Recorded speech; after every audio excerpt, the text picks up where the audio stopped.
नमस्कार, वेलकम, स्वागत है आप सभी का।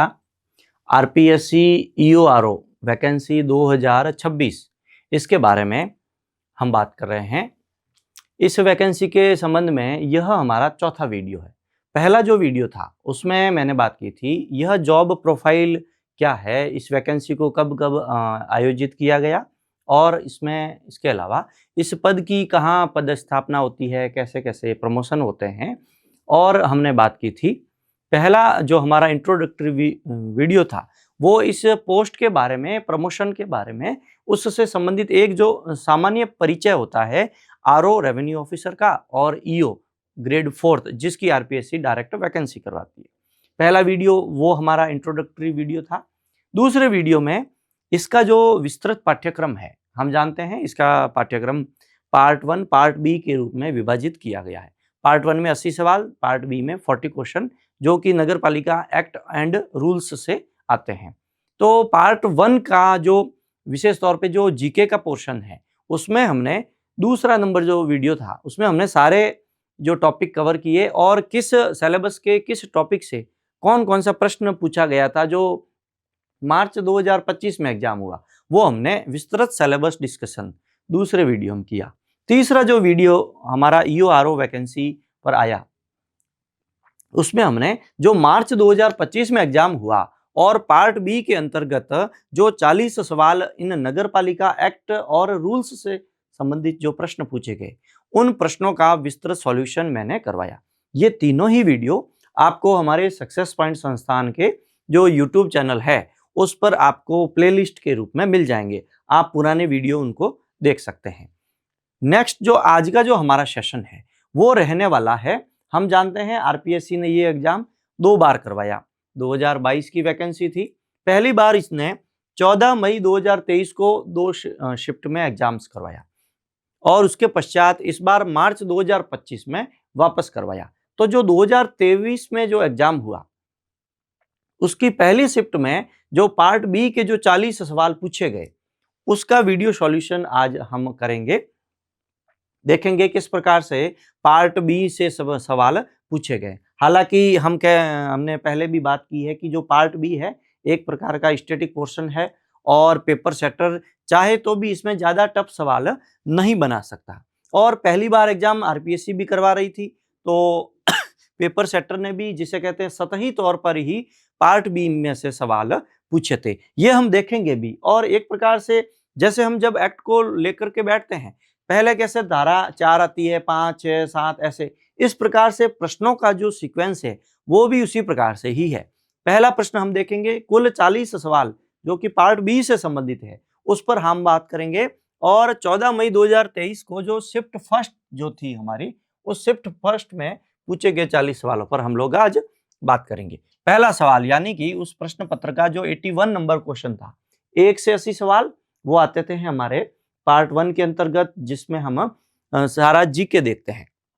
प्रश्न था पहला, राजस्थान नगर पालिका एक्ट 2009 उसकी भी धारा 5 के अनुसार निम्नलिखित में से किस क्षेत्र में नगर पालिका परिषद यानी कि नगर परिषद की स्थापना की जानी चाहिए। पहला सवाल था छोटे नगरीय क्षेत्र, बड़े नगरीय क्षेत्र, बड़े शहरी क्षेत्र, संक्रमणकालीन क्षेत्र और चौथा है प्रत्येक क्षेत्र। प्रश्न बात क्या कर रहा है, नगर परिषद की। और धारा जो 5 है यह बात करती है नगर पालिकाओं की स्थापना और निगमन के संबंध में। वहां पर 3 बातें महत्वपूर्ण लिखी गई है। हम लिखेंगे इसकी जो धारा 5 है, धारा 5 क्या कहती है। धारा 5 नगर पालिका की स्थापना, एक तो इनकी स्थापना के बारे में बात करती है और बात करती है कि नगर पालिका एक निगम होगी, निगमन जिसको हम कहते हैं इनकॉर्पोरेशन। सामान्य से तो पहले हम ये देख लेते हैं कि भाई निगमन इनकॉर्पोरेशन का अर्थ क्या है। इसका तात्पर्य यह है कि नगर पालिका एक कृत्रिम व्यक्ति के रूप में है। नगर पालिका की एक सामान्य मोहर होती है। नगर पालिका किसी पर केस दर्ज कर सकती है और आप और हम नगर पालिका के विरुद्ध केस दायर कर सकते हैं। ये होता है नगर पालिका का निगमन होना। फिर यहाँ पर धारा 5 में स्थापना के संबंध में बात की गई है। क्या कहा गया है कि ऐसे ट्रांजिशनल क्षेत्र, कौन से ट्रांजिशनल यानी कि संक्रमणकालीन क्षेत्र, ट्रांजिशनल जो क्षेत्र हैं वहां पर तो स्थापना होगी हमारी नगर पालिका बोर्ड की, जिसको हम सामान्य भाषा में नगर पालिका कहते हैं। फिर बात की गई है कि जो स्मॉल अर्बन क्षेत्र है वहां पर नगर परिषद की स्थापना होगी। स्मॉल अर्बन क्षेत्र यानी कि पहला विकल्प हमारा सही होगा, स्मॉल अर्बन एरिया। और तीसरा, नगर निगम कहां स्थापित होंगे, तो जो लार्जर अर्बन क्षेत्र है, लार्जर अर्बन एरिया, वहां पर नगर निगम स्थापित होंगे। तो धारा 5 के अनुसार नगर परिषद की जो स्थापना होगी वो होगी हमारे छोटे शहरी क्षेत्र में। नेक्स्ट क्वेश्चन बढ़ते हैं। निम्नलिखित में से कौन चुनाव के उद्देश्य से प्रत्येक नगर पालिका में विभाजित किए जाने वाले वार्डों की संख्या निर्धारित करता है? स्थानों की बात आ गई। पिछला प्रश्न मैंने कहा था एक प्रकार से पेपर सेट ने बिल्कुल पैटर्न फॉलो किया है, सीक्वेंस वाइज सीक्वेंस चला है। धारा 5 से पूछा गया, ये जो प्रश्न है ये धारा 6 से पूछा गया है। वार्डों की संख्या कौन निर्धारित करता है? केंद्र सरकार, राज्य सरकार, राज्य के राज्यपाल या भारत के राष्ट्रपति? इसका सही जो उत्तर है वो तो है राज्य सरकार। अब नगर पालिका की संरचना, इससे संबंधित हमारी धारा 6 है। धारा 6 से यह प्रश्न था, धारा 6 नगर पालिका की संरचना। धारा 5 क्या है? नगर पालिका की स्थापना। ये संरचना की बात करती है। अब संरचना में 2-3 बातें आती है। एक तो जैसे इसके कितने सदस्य होंगे, और सदस्य हम जानते हैं निर्वाचित सदस्य होते हैं, पदेन सदस्य होते हैं जिसमें एमपी और एमएलए आते हैं, और मनोनीत सदस्य होते हैं। इन सारों की जो बातें हैं ये एक तो संरचना से संबंधित जो है वो ये धारा 6 में संबंधित है। तो संरचना में वही यही लिखा गया है कि नगर पालिका के जो प्रत्यक्ष निर्वाचित जो वार्ड मेंबर होंगे, पार्षद होंगे, उनके लिए स्थानों की जो संख्या है वो राज्य सरकार निर्धारित करेगी। इसके अलावा वहां और क्या बात लिखी गई है संरचना के संबंध में कि ये जो प्रत्यक्ष निर्वाचित सदस्य होंगे, हमने बात की थी सदस्य 3 प्रकार के होते हैं।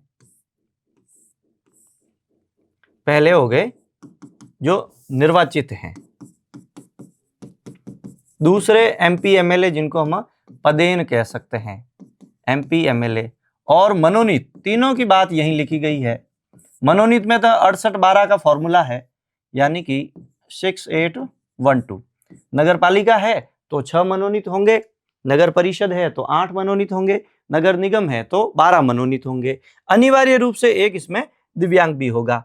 एमपी एमएलए की हम जानते हैं, जो एमएलए होता है वो तीनों में ही, नगर पालिका, परिषद और निगम, तीनों का पदेन सदस्य होता है। और एमपी की बात करें तो ये नगर परिषद और नगर निगम, इसमें ये पदेन सदस्य होता है। अब निर्वाचित सदस्यों की बात, तो यही धारा जो 6 है वहां पर लिखा गया है कि इन वार्डों की संख्या का निर्धारण राज्य सरकार करेगी, और निर्वाचित जो सदस्य होंगे वे प्रत्यक्ष रूप से निर्वाचित किए जाएंगे। आप और हम वोट करते ही हैं, मतदान देते ही। साथ ही यहाँ पर स्थानों के आरक्षण की भी बात की गई है। धारा 6 बड़ी महत्वपूर्ण है।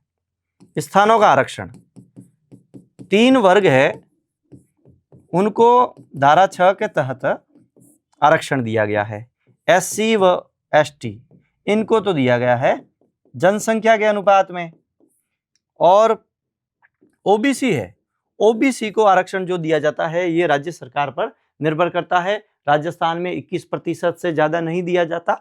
और ये सारी की सारी जो बातें हैं ये धारा 6 से संबंधित है, और धारा 6 वार्डों की संख्या निर्धारण के संबंध में राज्य सरकार को शक्ति देती है। नेक्स्ट क्वेश्चन, राजस्थान नगर पालिका एक्ट 2009 की निम्नलिखित में से किस धारा के अंतर्गत अनुबंध, कॉन्ट्रैक्ट, विनिमय, पट्टा, अनुदान आदि के द्वारा नगर पालिका द्वारा संपत्ति के अर्जन का प्रावधान किया गया है? बड़ा महत्वपूर्ण क्वेश्चन है, और हमारे विकल्प हैं धारा 15, धारा 26, धारा 44, धारा 69। बात आ रही है नगर पालिका द्वारा अर्जित संपत्ति के संबंध में, और हम जानते हैं नगर पालिका की जो संपत्ति की बात की गई है ये अध्याय 4 में की गई है।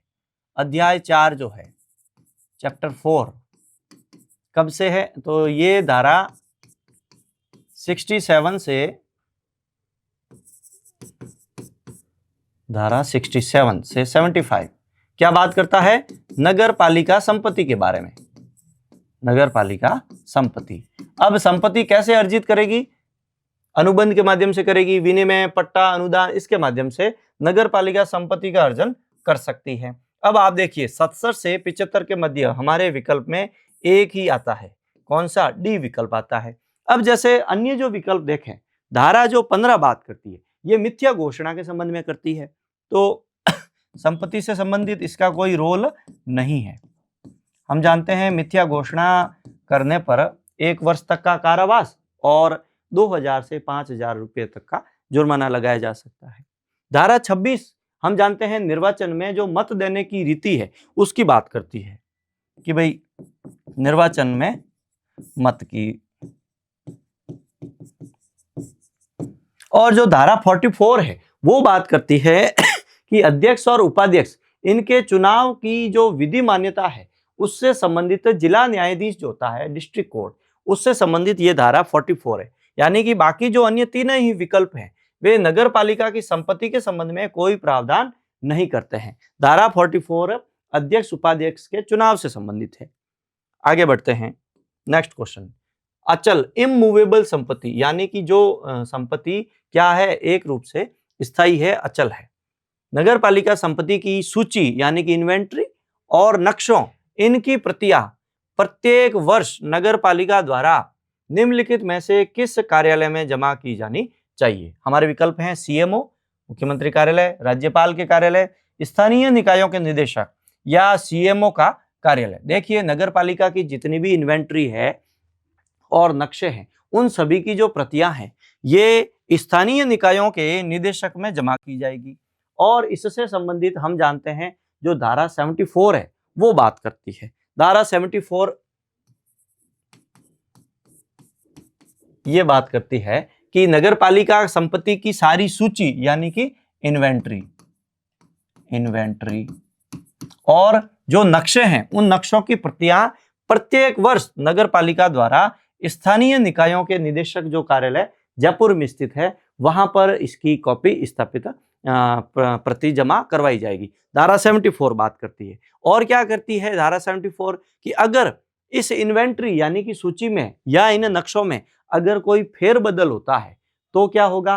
तो हमारा जो सीएमओ है, सीएमओ इसकी एक कॉपी बाद में क्या करवाएगा? स्थानीय निकायों के निदेशक में जमा करवाएगा, नगर पालिका में जमा करवाएगा। एक प्रति जो है वो कहाँ देगा? आगे अपने जो स्थानीय निकायों का जो कार्यालय है, स्थानीय निकायों के निदेशक, वहां जमा करवाएगा अगर इन्वेंट्री और उसमें कोई फेरबदल है तो। नेक्स्ट क्वेश्चन हम देखते हैं, ये है हमारा निम्नलिखित में से कौन राजस्थान नगरपालिका एक्ट 2009 के अनुसार नगर पालिकाओं की वित्तीय स्थिति, ये यहाँ स्पेस है, वित्तीय स्थिति की समीक्षा करेगा? राजस्थान का राज्यपाल, केंद्रीय वित्त आयोग, सीएमओ या राज्य वित्त आयोग? देखिए जो धारा 76 है ये राज्य वित्त आयोग के संबंध में बात करती है। नगर पालिका एक्ट की धारा 76 और भारतीय संविधान का जो अनुच्छेद है, संविधान का अनुच्छेद भाग 9A के अंतर्गत 243 जो वाई है यह भी राज्य वित्त आयोग के संबंध में बात करता है। क्या कहता है कि नगर पालिकाओं की वित्तीय स्थिति की समीक्षा करेगा। कौन करेगा? राज्य वित्त आयोग। और अनुशंसा किसको करेगा? अनुशंसा किसको करेगा? राजस्थान के राज्यपाल को, संबंधित राज्य के राज्यपाल को इसकी अनुशंसा करेगा। तो ये धारा 76 से ये प्रश्न लिया गया है। आगे बढ़ते हैं, जनहित में तत्काल आवश्यक कार्यों के लिए निम्नलिखित में से कौन नगर पालिका की जो निधि है उसमें से अस्थायी भुगतान निष्पादित कर सकता है? किसके लिए? जनहित के लिए। एक तो जनहित इसका उद्देश्य होना चाहिए और ऐसा कोई आवश्यक कार्य है तो उसके लिए नगरपालिका निधि में से अस्थायी भुगतान निष्पादित करने की शक्ति मुख्यमंत्री में है, राज्य के वित्त मंत्री में है, सीएमओ में है या राज्य के राज्यपाल में। ये जो प्रश्न आया है ये आया है धारा 82 से संबंधित।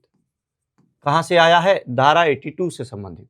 और धारा 82 जो है ये सीएमओ को यह शक्ति देती है कि सीएमओ नगर जनहित में तत्काल आवश्यक कार्यों की आवश्यक कार्यों के लिए नगरपालिका निधि से अस्थायी जो भुगतान है वो निष्पादित कर सकता है। और आगे क्या लिखा गया है कि यह जो भुगतान सीएमओ ने किया है, इस प्रकार के भुगतान को राज्य सरकार वापस रिम्बर्समेंट करेगी और नगरपालिका निधि में पुनः जमा किया जाएगा।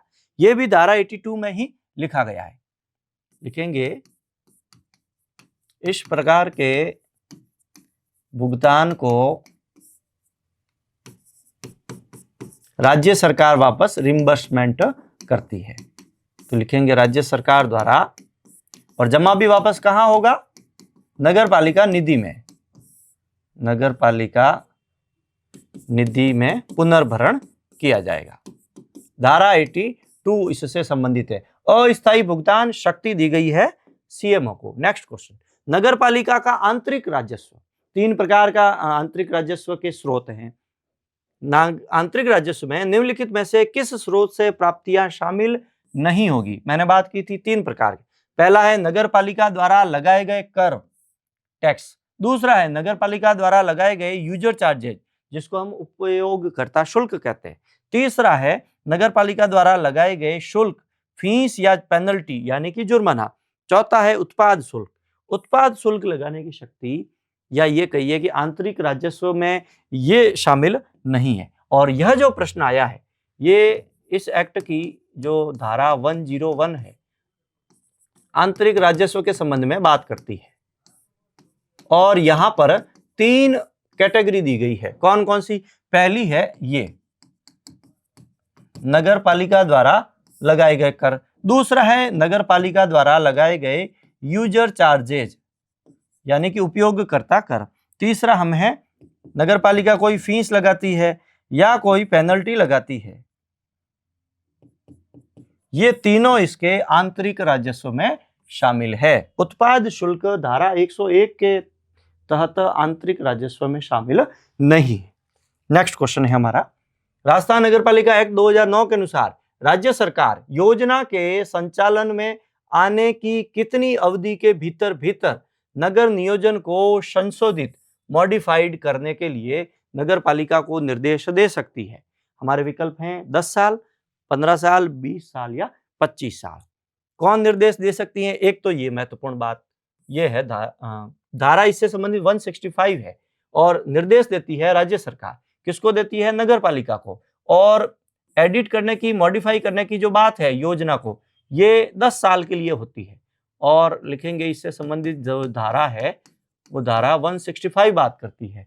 धारा 165 के अनुसार राज्य सरकार योजना के संचालन में आने के 10 साल के भीतर भीतर नगर नियोजन को संशोधित करने के लिए नगरपालिका को निर्देश दे सकती है। एक तो महत्वपूर्ण बात ये।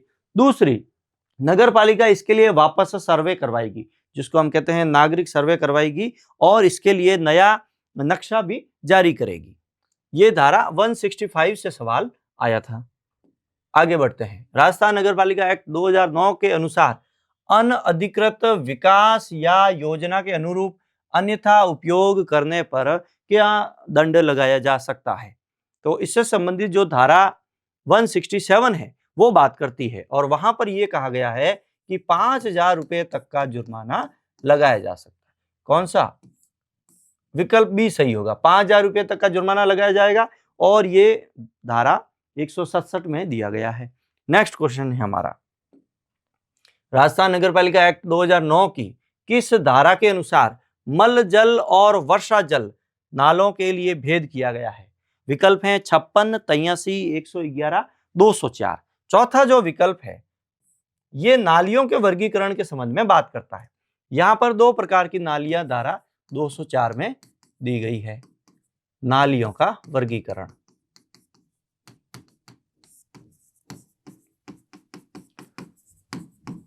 पहली प्रकार की नाली जिसमें वह सीवरेज प्रकार का जो है मल जल उसको रखता है, दूसरा वर्षा जल रखता है, और ये जो धारा 204 है उसमें नालियों का वर्गीकरण किया गया है। आगे बढ़ते हैं। राजस्थान नगरपालिका एक्ट की जो धारा 311 है उसके अंतर्गत नगरपालिका के नियंत्रण के लिए निम्नलिखित में से कौन सा प्रावधान प्रदान किया गया है? किसके अंतर्गत?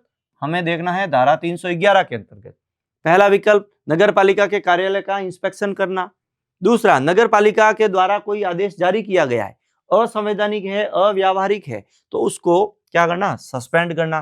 तीसरा, आपात स्थिति के मामले में असाधारण शक्तियां।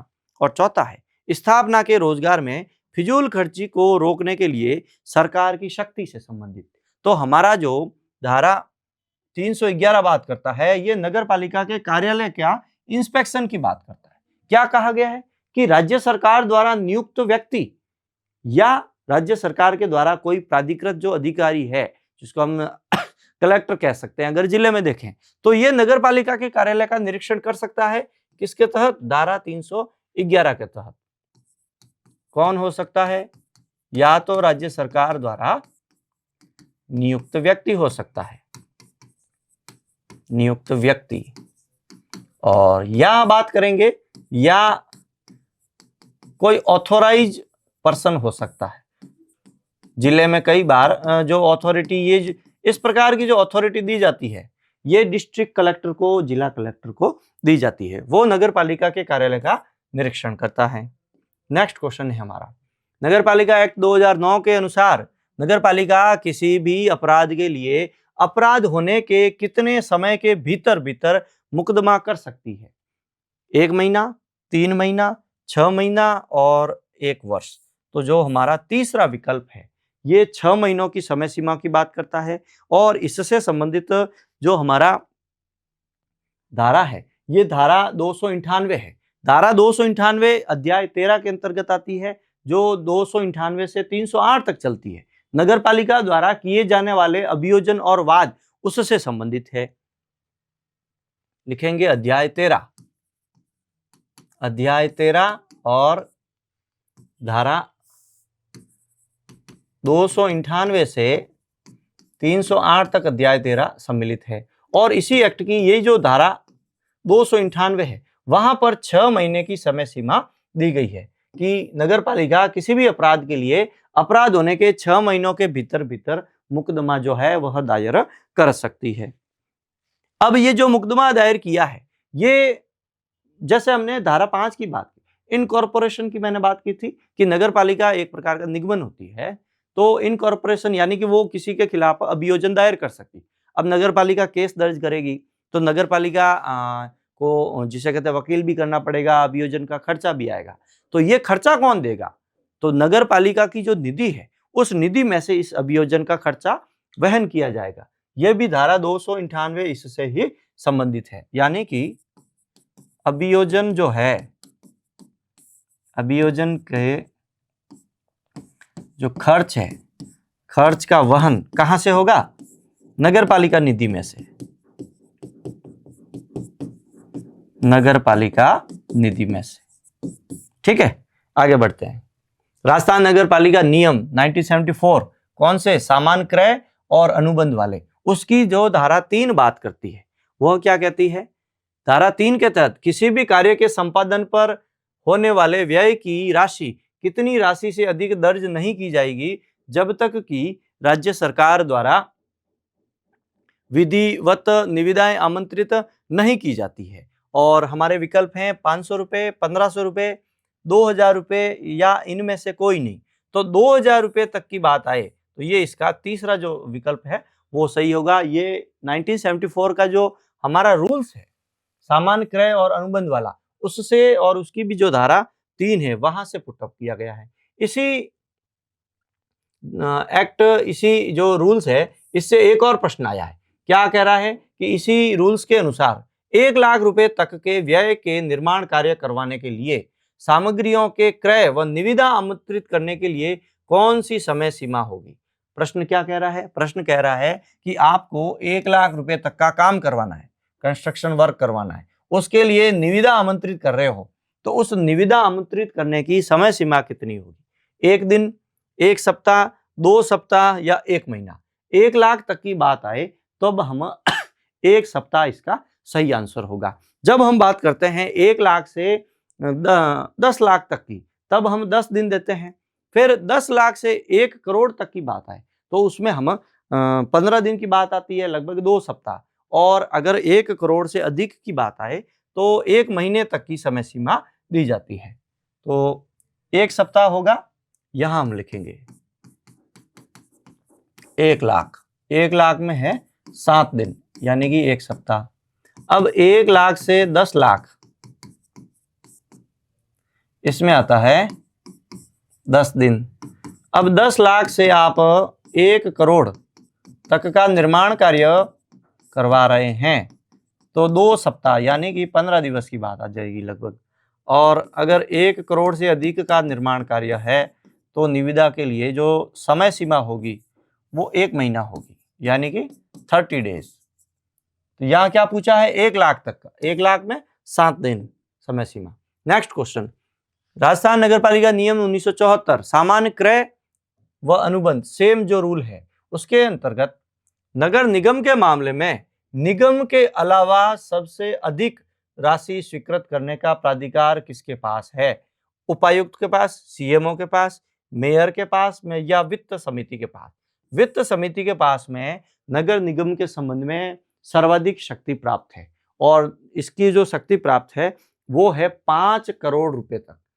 नगर निगम की वित्त समिति 5 करोड़ रुपए तक का खर्च कर सकती है। उपायुक्त की बात करें, उपायुक्त को भी शक्ति है, लेकिन इसको एक लिमिटेड शक्ति है। जैसे उपायुक्त 25 लाख रुपए तक ही कर सकता है, 25 लाख। अब इससे ऊपर आता है सीएमओ, तो इसको 1 करोड़ तक की पावर है। और उससे ऊपर आता है महापौर, मेयर, ये 2 करोड़। और महापौर से भी जो ऊपर है वो नगर पालिका की वित्त समिति है, ये 5 करोड़ तक का खर्च कर सकती है।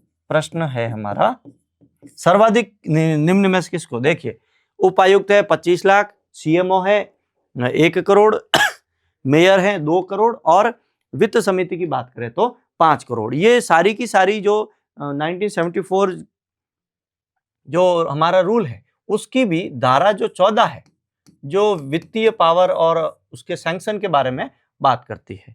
नेक्स्ट क्वेश्चन है, नेक्स्ट है राजस्थान नगर पालिका नियम 1974 सामान्य क्रय व अनुबंध के अनुसार नगर परिषद के आयुक्त के पास। पिछला जो प्रश्न था वो क्या कह रहा था, नगर निगम के संबंध में।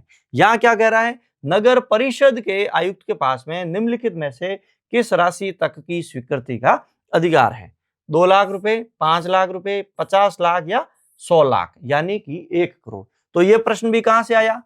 ये जो 74 का जो रूल है उस रूल संख्या 14 कह सकते हैं, और रूल संख्या 14 धारा 14 के अनुसार नगर परिषद के कमिश्नर की बात आए तो नगर परिषद का कमिश्नर 2 लाख रुपए तक का सैंक्शन कर सकता है। नेक्स्ट क्वेश्चन, राजस्थान सामान्य वित्तीय लेखा नियम सामान्य क्रय व अनुबंध के निम्नलिखित में से किस परिशिष्ट एनेक्सर में निविदाओं के प्रपत्र और निविदाओं की विभिन्न शर्तें निर्धारित की गई है? परिशिष्ट 5वां, परिशिष्ट 10वां, 11वां या परिशिष्ट 16वां? परिशिष्ट जो 16वां है ये बात करता है निविदाओं के प्रपत्र और निविदाओं की विभिन्न शर्तों के बारे में। नेक्स्ट क्वेश्चन, राजस्थान नगर पालिका नियम 1974 लगातार 4-5 जो प्रश्न है इस 74 वाला जो हमारा रूल्स है उससे बने हैं। क्या बात करता है? इसके अनुसार अनुमानित मूल्य से अधिक नहीं होने पर माल की खरीद के लिए एकल निविदा प्रणाली नियुक्त की जाएगी। 1000 रुपए, 1500 रुपए, 2000 रुपए या 5000 रुपए। प्रश्न संख्या हमारा 98 है, और यह उस 74 की जो धारा 3 है उससे संबंधित है, और धारा 3 1000 रुपए की एकल निविदा के संबंध में बात करता है। पहला जो विकल्प है ए, ये 1000 रुपए से संबंधित कहता है कि 1000 रुपए से अधिक नहीं होने पर माल की खरीद के लिए एकल निविदा प्रणाली उपयोग में ली जाएगी। 74 वाला जो रूल है ये शिफ्ट फर्स्ट में 5-7 सवाल इससे आ चुके हैं। अब बात आती है राजस्थान नगर पालिका नियम 2009 की जो धारा 2 है उसकी परिभाषा के अनुसार निम्नलिखित में से कौन नगर पालिका शब्द में शामिल नहीं है? हमने जानते हैं 3 प्रकार की नगर पालिकाएं होती है। नगर पालिका बोर्ड राजस्थान में कहते हैं, नगर परिषद कहते हैं, और नगर निगम कहते हैं।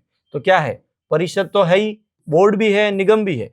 स्टेट काउंसिल यानी कि राज्य परिषद है, ये राजस्थान में बात करेंगे तो नगर पालिकाओं में शामिल नहीं है। काफी इजी क्वेश्चन था। नेक्स्ट, नोटिस देने के बाद कोई भी सदस्य नगर पालिका का जो सदस्य है, पार्षद जिसको कहते हैं, कितनी राशि का शुल्क देकर के नगर पालिका का जो कार्यालय है उसके कार्यालय में नगर पालिका के रिकॉर्ड का निरीक्षण कर सकता है? 100 रुपए का शुल्क, 200 रुपए का, 500 रुपए का, या कोई शुल्क नहीं। धारा इससे संबंधित है, वो धारा 52 संबंधित है। कौन सी है? 52। नगर पालिका के जो सदस्य होते हैं उन सदस्यों के अधिकार और विशेषाधिकार उससे संबंधित है। क्या कहा गया है कि वो जो नगर पालिका का सदस्य है वो नगर पालिका के अध्यक्ष जो है उससे प्रश्न पूछने का उसको अधिकार है, और नोटिस देकर के, नोटिस सीएमओ को देगा और नोटिस देकर के नगर पालिका के जो कार्यालय है उस कार्यालय का रिकॉर्ड का निरीक्षण कर सकता है। शुल्क नहीं देगा, केवल और केवल क्या है, उसको एक पहले सूचना देनी होगी। ये धारा 52 से संबंधित है।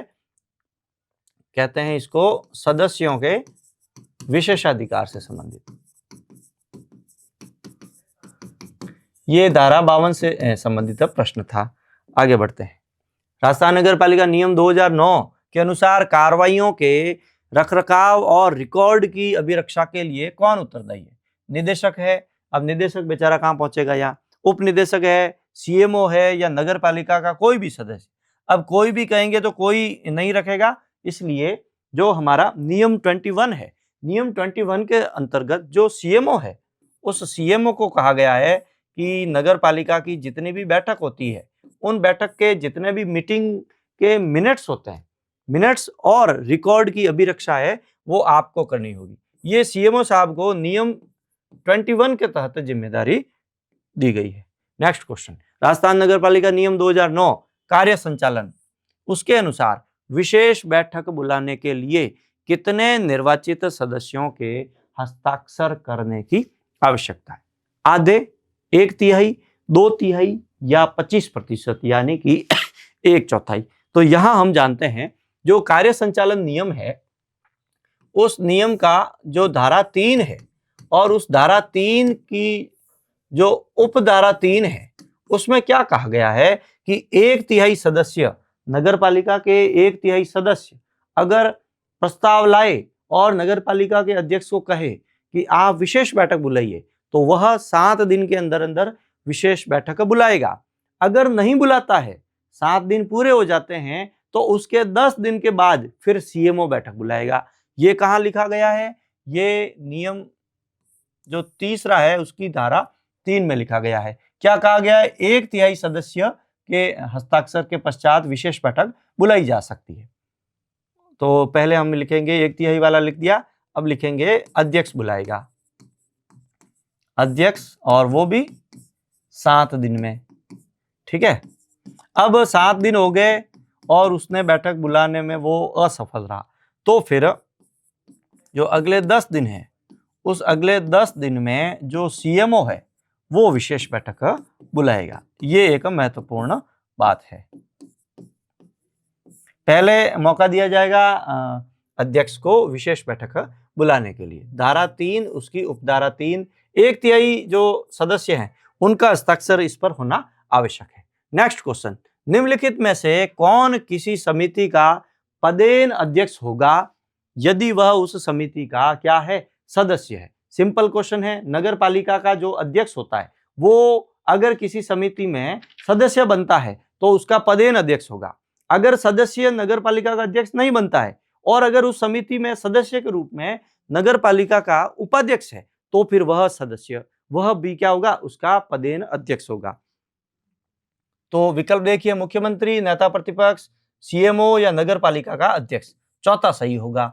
और एक्ट की जो धारा 57 है वो इससे संबंधित है। क्या कहती है कि अगर नगर पालिका का अध्यक्ष किसी समिति का सदस्य है तो वो उसका पदेन अध्यक्ष है, और अगर अध्यक्ष नहीं है और उपाध्यक्ष अगर सदस्य है, अध्यक्ष नहीं है और उपाध्यक्ष सदस्य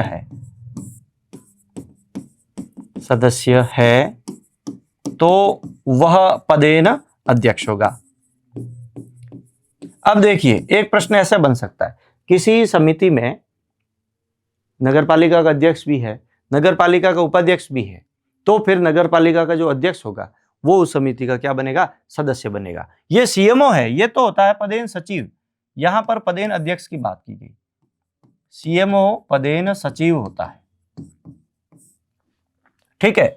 ये धारा 57 में ये प्रश्न पुटअप हुआ। नेक्स्ट चलते हैं। यदि अध्यक्ष नगर पालिका अधिनियम 2009 की जो धारा 51 है, बैठकों की बात करती है, उस धारा 51 की उपधारा 2 के अंतर्गत निर्दिष्ट समय के भीतर विशेष बैठक बुलाने के लिए अगर विफल रहता है तो निम्नलिखित में से ऐसी कौन बैठक बुलाएगा? मुख्यमंत्री, विपक्ष के नेता, सीएमओ या इनमें से कोई नहीं। अभी जो 2 सवाल पहले हमने बात की थी और वहां हमने कहा था कि निर्दिष्ट समय यानी कि अध्यक्ष का कितना होता है, यह है 7 दिन का, और ये 7 दिन पूरे हो जाते हैं तो फिर अगले 10 दिन में सीएमओ बैठक बुलाएगा, मुख्य नगर पालिका अधिकारी अगले 10 दिन में सीएमओ बुलाएगा। और ये कहां लिखा गया है? धारा 51 की उपधारा 2। बात आती है यहां पर विशेष बैठक से संबंधित। 1/3 जो सदस्य हैं उनके हस्ताक्षर होने आवश्यक है। नेक्स्ट क्वेश्चन, राजस्थान नगर पालिका नियमावली 2009 की धारा जो 55 है उसके अनुसार एक नगर पालिका परिषद में कितनी समितियों का गठन किया जा सकता है? 4, 6 और 8 की बात की गई है। और धारा 55 देखें तो ये समितियों से संबंधित प्रावधान करती है, समितियों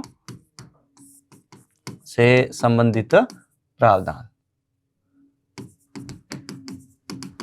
संबंधित प्रावधान क्या कहती है कि जो नगर पालिका है यानी कि जो बोर्ड है, 4 नगर परिषद की आ जाए तो 6 और नगर निगम आ जाए तो 8 समिति। प्रश्न क्या पूछ रहा है? नगर परिषद, परिषद में कितनी? 6। दूसरा हमारा विकल्प सही होगा। 4 कहां होगा? 4 नगर पालिका बोर्ड में होगा और 8 होगा नगर निगम में। नेक्स्ट क्वेश्चन, राजस्थान नगर पालिका नियमावली 2009 की धारा 55 के अनुसार नगर पालिका के गठन के कितने दिनों के अंदर अंदर विभिन्न समितियों का गठन किया जाएगा? With in 7 days, 10 days, 30 days या 90 डेज? 3 महीने यानी कि 90 दिनों के अंदर अंदर नगर पालिका अपनी समितियों का गठन करेगी। धारा 55 बात करती है। धारा 55 ये भी बात करती है कि अगर नगर पालिकाएं समितियों का गठन करने में विफल रहती है तो फिर राज्य सरकार इन समितियों का गठन करेगी। ये भी धारा 55 में ही लिखा गया है। लिखेंगे नगर पालिका द्वारा गठन में विफल रहने पर राज्य सरकार द्वारा इन समितियों का गठन किया जाएगा, इन समितियों का गठन किया जाएगा। धारा 55 से लगातार 2 प्रश्न आ गए।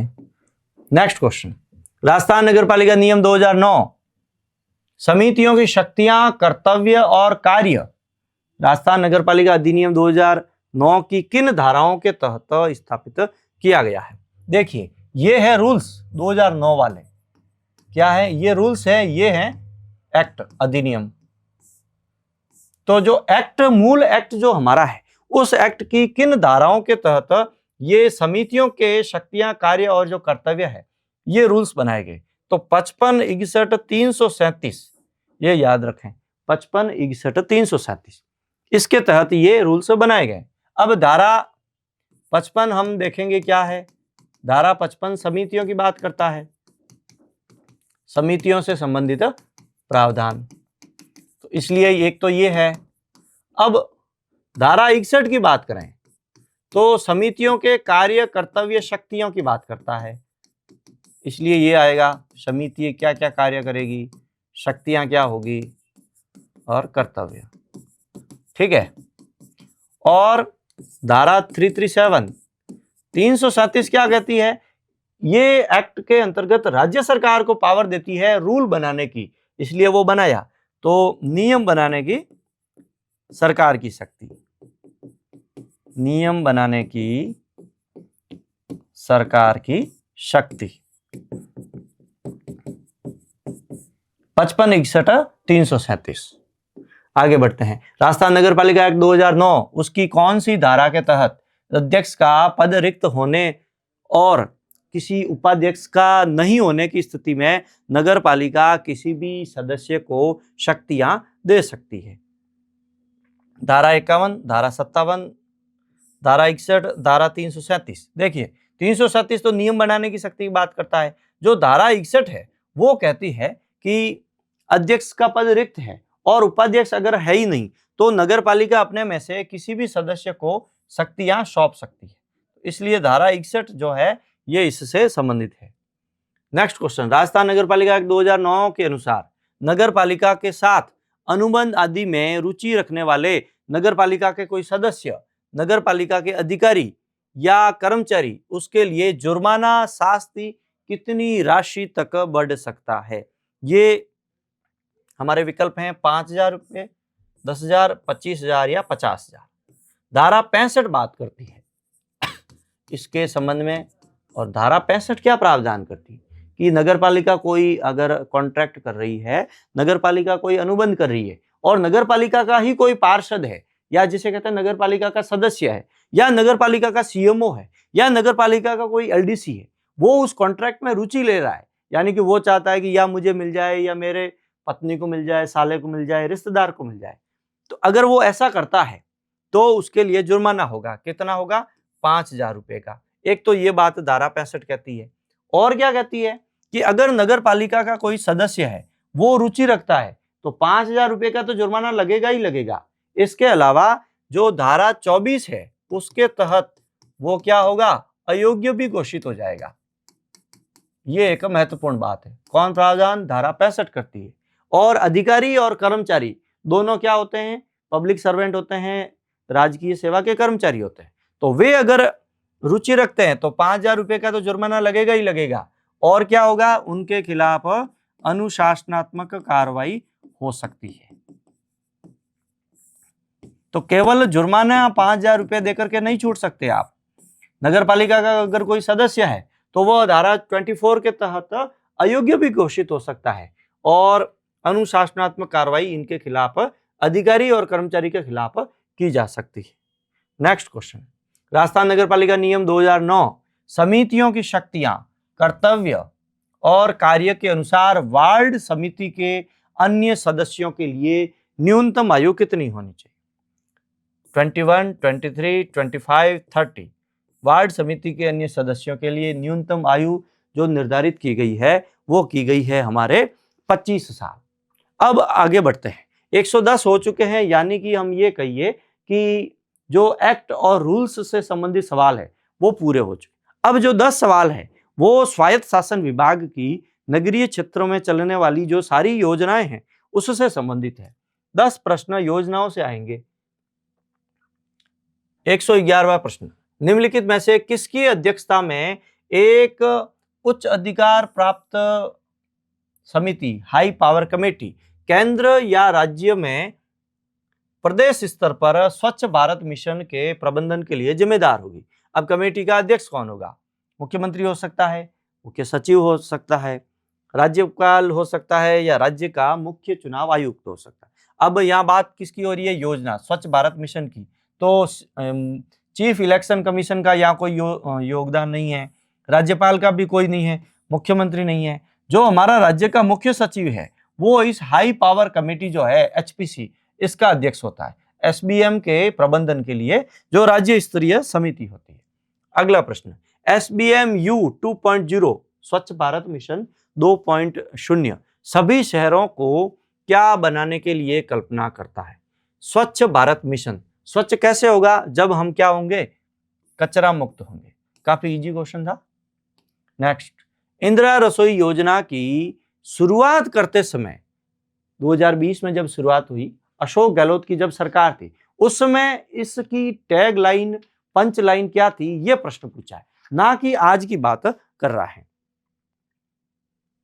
मुख्यमंत्री का संकल्प निम्नलिखित में से क्या था? हर घर अन्न, कोई भूखा न सोए, हर घर चूल्हा या सोच के लिए अंत्योदय।